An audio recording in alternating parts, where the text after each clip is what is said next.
Big news, big news. I know that we talked about Yeat a lot lately, especially with like the beef with Autumn, but also how he's like the newest, hottest rapper, and people were like trying to claim behind the scenes that he's like an industry plant or whatever because he was getting help by management or he was signed, and that's how he blew up. He got the Drake cosign because of connections, which is partially true. I wouldn't say industry plant, however, he definitely had management to get to the point where he is at, had the TikTok placements, all that shit. But regardless of however you feel, I think if the music is hard, the music is hard. Why are we hating? But Yeat, and I know this for a fact, just signed to Interscope like yesterday, just signed the papers, and he posted this on his story saying, today I became a billionaire. He's not Jeff Bezos, sorry. Today I became a millionaire, no bad. So he just signed those papers for Interscope. Now, people are gonna say, well, damn, he got this far independent. Well, yes, technically, but when you have like a big manager, I don't know who who he's working with, but or who was helping him out, but that's how he got all the TikTok placements. So he was already like half signed before. They were just shopping him to labels, trying to boost up his numbers a little bit so then they can gain leverage on a fat advance. And it looks like his advance was over 1 million, or maybe he had a couple 100K because his streams have been popping lately. His manager is Lil Nextel. Well, there's difference between like a road manager and like somebody who's like, I don't know how to explain it. Like you have somebody helping you out. You got like a little joint venture. Like if I were to sign a rapper, I wouldn't let people know, because then it's just like the whole Sofago situation with Travis Scott, where like they didn't want anybody to know because they wanted, when an artist in the underground signs, like fans almost turn on you, right? Because it's like not organic anymore. People think that you changed, you're going mainstream, you don't care about us, your songs, like you evolved too much, like this isn't your music got worse, all that type of shit, right? So they try to keep this illusion of like an independent underground artist for the longest they can, but it looks like Yeat is ready to come out of the closet, but not that type of closet. You feel me? Fago dropping next week or something. Why SoundCloud keep posting him? I don't know. I don't know when he dropping, but I feel like Utopia's gonna drop before he does. Definitely. But that's just distribution.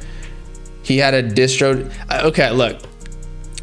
A distro deal and being signed is so similar nowadays. It's a distro deal, which I guess Autumn exposed in his story during the beef, saying like, you got a little distro deal. He already had a distro deal, I believe, or maybe Interscope gave him a distro deal, although Interscope's a major label, so I think that's like a 360. So I think he had a distro deal prior to this, which is basically, it's how rappers and artists start, and it helps them shop to the bigger labels where they can get the advance. Distro don't really give you as big of advances because it's also for like smaller artists. Essentially, you give an album to a distribution company. One that's very famous and I like a lot is Create Music, and there are others, but you're technically independent still. I think Cochise had one before he signed to Columbia Records, but as I was saying, you essentially give them music. They might give you somewhat of an advance, but really they just help you with Spotify playlisting and marketing, but they don't help you tour. They just handle the distribution of the music rather than like everything, all of the marketing. You might even handle your own marketing and branding for like Instagram, Twitter, all that type of shit. But the distribution companies will also help you with like the connections on the TikTokers to work with, the Spotify playlists, all that type of stuff. So they all kind of, so Yeat's kind of been on that wave. Again, I keep saying this, if you get a cosign from Drake, which happened like a while ago, at least a month ago, I think, or maybe a couple weeks ago, There's something fishy. There's something fishy because Drake don't just give anybody a cosign. He basically signs you to the OVO sweatshop like Block Boy JB, Party Next Door. Although Block Boy may even be signed to somebody else. But, and who's the new one? Smiley. Where if you have a song with Drake, he's taking that song, he's putting in like 75% of the song, like the verses and the chorus, and he gets the whole split. He has all the revenue of the song. He just puts you on, and then he leaves you out to die because you got too early of a cosign. But I feel like they ain't doing that to Yeat. I think Yeat is too smart to do that. Plus, I don't think Yeat is really in Drake's lane, so it's not really much Drake can do. His distro deal is probably with Victor. Actually, I was wrong about that from before. Somebody told me that another artist who's in the underground, and then I talked to another person who actually knows what's up, who's in the like label side, and they said that he's not signed to Victor, but he was talking to Interscope. Opium, what label is Yeat signed to? Interscope, because he said he was staying independent. He's technically getting a distro deal or something, right? Yeat been separating from Drake. I don't think he was ever like with Drake. He just got the cosign. It's the same thing as Sofago and Travis Scott. Although I think Sofago is gonna get a song with Travis Scott. I don't think Drake is gonna get really that associated with Yeat, because again, I don't think there's much overlap between their genres. If anything, Future should have gave Yeat the cosign. That would have been lit as fuck. I think Yeat would have gone over like 10 million monthly listeners eventually if he got the Future cosign. Nah, Yeat met. Well, yeah, I agree. Yeat met Drake. I saw the pictures, but that doesn't mean that like he's gonna get a song with him. And they very well might, but it's not the same situation as Sofago and Travis Scott, where Sofago is literally signed to Travis Scott. You know they have songs together, or like even Ken Carson and Playboi Carti. Like Yeat, I don't even think Drake is signed to Interscope, so it would not even make sense. He's like with Universal or Warner, which are like the major players. There's Sony, Warner, and Universal. Those are the three major labels. And then everything else is really published. They're the publishers. They're published through those three major labels. They're like joint ventures. I don't know what Interscope is. Let me check it out. Interscope is published through Interscope Records is owned by Universal. Okay? So technically speaking, then again, I think Drake is signed to Universal. What label is Drake signed to 2021? He's signed to Universal. He has a partnership with Republic Records though, which is different than Interscope. So it's different. It's different. Do I think Drake got a little son money wise? Maybe. Drake is not signed to Cash Money, I don't think. I think he got out of that deal. He does have some of his masters, or a lot of his masters, from when he was signed to Internet Money. They are owned by Lil Wayne, although I think Lil Wayne was even selling his masters at one point. I don't know if he actually sold them, but he was looking to, or maybe he did. I'm not completely sure. So basically they're getting signed to sell their music, then be limited if their creation and growth. Basically. So why is Yeat signing? And why does this not matter though? Although Yeat might complain later on. All these artists are gonna probably complain later on, like, oh, my label not letting me do shit. Like once their buzz is over, and I'm not saying they're gonna fall off, but like everybody's buzz kind of dies out. They have to like reinvigorate it. Okay. So why sign to a label? Why did Yeat sign to a label? And why is Autumn signing to a label? It looks like. Basically, he's doing well right now. He's got like 1 million monthly listeners on Spotify, I think, currently.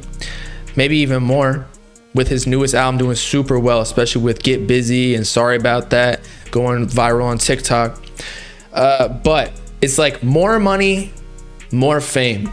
You can get more money and more fame. However, that also means that the label they have a bunch of resources and capital that they can push and pour the gasoline on your career when you're buzzing. They can pay even more TikTok influencers to promote your song, and they have all the money to pay them, and they have more resources, meaning they have all the plugs with the Spotify playlist so that they can like get your shit just busting easily. Like once you sign a deal, they can pretty much manufacture hype for you. Is it going to stick though? Not all artists have that ability. You actually got to be talented. They can only pour gasoline on a fire, but if you ain't got fire, then the gasoline is just stinking up the place. So there's more money. However, a lot of the money, you get a smaller percentage of the money. Whereas when you're independent, you got like 80% because you pay management 20% and whoever else, the others like producers and whatnot, but that's not too much. But once you sign to a label, they can increase your revenue by like, I don't even know, 5 times, but then you're only gonna get 20% because they gotta pay like the administrators, the pencil pushers, if you will, the executives who are providing the millions of dollars for advance, as well as marketing your music, publishing, the producers, because now you're in the big leagues. Like he got some filthy beats. He's gonna get producers who are, I don't even know, maybe he gets a Metro Boomin beat, but you get the point. Not necessarily him, but like producers like Pierre Bourne who are taxing like 80K. That's not gonna happen very often, but you get what I'm saying. So the label is gonna allow more things to happen for your career. But again, you're gonna get a smaller piece of that pie. And also, the label isn't gonna just give you money, $1 million, because Yeat is now a millionaire according to his story. They're not just gonna give you that money without saying like, no, I don't like that song, we're not dropping that. Whereas Yeat, if he was still independent and with just his management, they could drop whatever they want. So it might slow down his album production. I think he dropped like what, 3-4 tapes in the last year, 20 songs each. So that might stop, and that's been my biggest complaint with artists in general. Like once you sign to a label, I don't understand why they have to stop dropping music. You don't even got to drop it on SoundCloud. Drop it on like money earning platforms like Spotify, Apple Music, YouTube. Like why, what's the point of stopping dropping music? It just don't make sense to me. I get that they want to, I don't know, focus more on specific songs, but the way I do content is I just throw out a bunch of content, see which sticks, and then keep focusing on that. But if you only drop like one song a year, how are you gonna know if people were gonna like another one of your unreleased songs? But that's for Yeat and the label.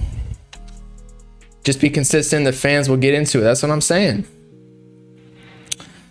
So hopefully Yeat continues his dropping spree. But given that apparently he only got a distro deal, I don't know the specifics. I wasn't in the room. I don't have the contract in my hands. But distro deals, you usually have more creative control to drop music whenever you want. So we'll see what happens. Fago's getting held back. I don't know about that. Apparently I heard that he's I don't know. He's just waiting to make moves. He's been on tour with Trippie Redd's Trip at Night tour. So you can't really record when you're on tour, or you can on the bus, but like you're not in your like creative space. So he's still working on Pink Hearts. I assume he's still waiting for Travis Scott to drop Utopia with the SoFago feature on there. So then he can acquire the clout and then have a way bigger audience before the time that he drops Pink Hearts. And then Travis Scott can make his money back from the advance he probably gave SoFago, which I believe was like $500K or something like that.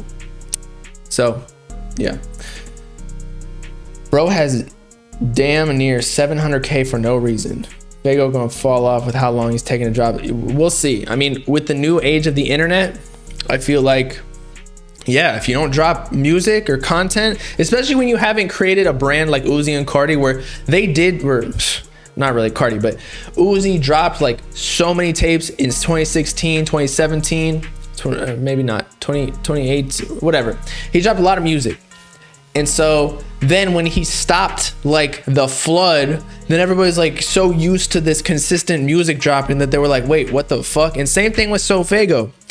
He had so much music, but I feel like he didn't get to the same level as Uzi did with like Money Longer and You Was Right, like heavy hits. Like they were on Hot 100 Billboard while he was still like in Sofago's range, like what he's at right now, where he's just getting signed a generation. Well, actually no, Uzi signed super early, but I'm just saying Sofago doesn't have the hits yet and the as big of a diehard fan base as Uzi did in 2016 to just stop dropping music entirely. But then again, it really hasn't been that long. Let me look. Sofago, what was his last album? Sofago last album was After Me. Okay, last album release date. Sofago After Me release date. December 17th, 2020. So, I mean, I guess it ain't even been a year since he dropped his album. So, I guess fans are just starving. I mean, a year seems like a long time, but as we decided in like I don't even know, a couple hours ago or whenever earlier in the stream, we said like you got to drop every year. So he's still on track with that. Do I think Yeat should have signed with an artist like Cactus Jack where he can have more leniency as opposed to an Interscope where they have hundreds of artists and shit? That is true. But at the same time, Cactus Jack isn't just like a label itself. Cactus Jack Records partnership. Cactus Jack is partnered with another label. I gotta find out where it is. I believe it's like Cactus Jack Atlantic Records. Okay, so that was with the Malu thing. Cactus Jack Atlantic. So at the same time, with what you're saying with more leniency with an artist label as opposed to Interscope, how many artists do you think Atlantic has?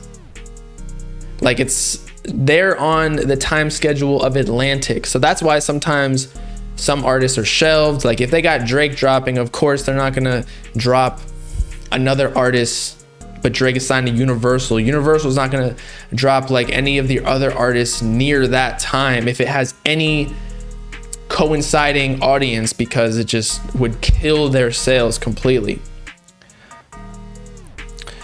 Do you think Let's Lose Our Minds flopped? I think he waited too long to drop it, to be honest.